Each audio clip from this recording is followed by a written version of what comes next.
Well, if you've ever been a keen clubber, you might recognise this as the musical style known as trance. It's prompted us to ask whether there's anything religious about popular music. Someone who thinks the answer to that question is yes is Rupert Till, Professor of Music at the University of Huddersfield and the author of Pop Cult, Religion and Popular Music. I asked him what inspired him to look for links between those two things.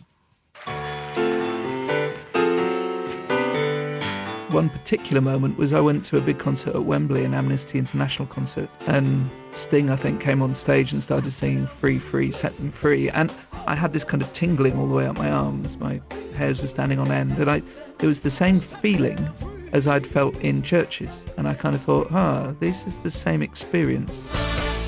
I think of music and religion as completely intertwined. I think when people listen to music, they have experiences that are very powerful, and music can take you to completely different places, to completely other states of consciousness. And in almost every religious tradition, I think music is used in that kind of way. So I think if there's anything that links all religions together, music is a good example.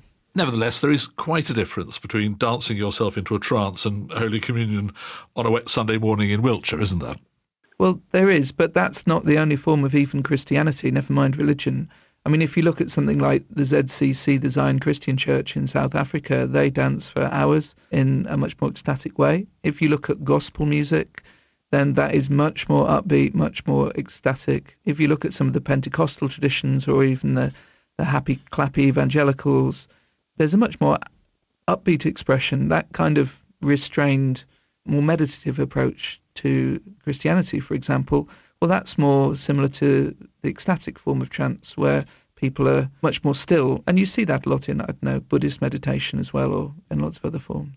Well, we asked some young people from Reform Radio in Manchester what they thought about the link between religion and music. Louis, Lena, Jack and Adam, and this is what they had to say. Music, when I'm feeling down or I'm feeling worried, I can listen to a song and feel like I'm okay. Like whatever bad's happening, it's fine, it's going to pass. And I think a lot of people feel the same thing about religion. It's why they pray. It's why they feel better after praying. The similarities that I see between religion and music is that it acts as a form of social cohesion, which means that society and people and communities are brought together. Religion is about peace and harmony. So is music, and both of them give people a place of comfort. The thing that religion holds close to is unity and respect. And whenever you go to a musical event, that is all you will be blessed with. I suppose a lot of that supports the points you're making. Some people might listen to those, on the other hand, and say, well, there are two things missing there. One is a moral code, which is closely associated with many religions, and the other is God. There are two things there. One is that, for example, electronic trance music culture does have a moral code. They talk about plur, peace, love, unity and respect. And they're quite strict kind of social etiquettes and codes about how you behave. Whereas you could argue that in many religious traditions there have been, for example, priests who've behaved very badly and very differently from their moral code. So I don't think that's quite so straightforward. And the other thing is the idea of a God. Well, not all religions have a God. Buddhism doesn't have a God, for example. So it depends partly how you define religion and whether you're interested in religion per se, or wider issues such as mysticism or spirituality. Do you think there are lessons here for the churches, or the conventional churches, if you like, lessons that they need to learn?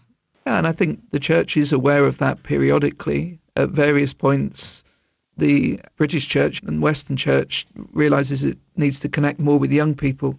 Typically, religions tend to be dominated by the older generations, because as you get older, you become more senior and you have more control. And as a result, I think most music in most churches tend to reflect those older kind of groups because there's more of them in the church. And from time to time, people think, we need to reflect what young people like more, and the music changes, or young people come into a church. And that's happened periodically, whether it's the kind of 60s guitar singer-songwriting that happened mostly in the 70s, I think, in churches. And I think nowadays, some of that music, the happy, clappy stuff people like to call, well, that's kind of guitars and electric guitars even sometimes, is moved into the kind of late 70s or even 80s. So it tends to be a little behind because it takes a while for that inertia, cultural inertia, to allow those kind of musics to spread, I think, into religions. You don't see much bass line or grime in religious music a great deal. I think there are certainly crossovers, and there are great examples of artists who have religious backgrounds and churches and religious organisations that have very contemporary music. The Christian Church has festivals like Greenbelt, which are an expression of Christian praise and celebration. So there's some great examples of that working very well.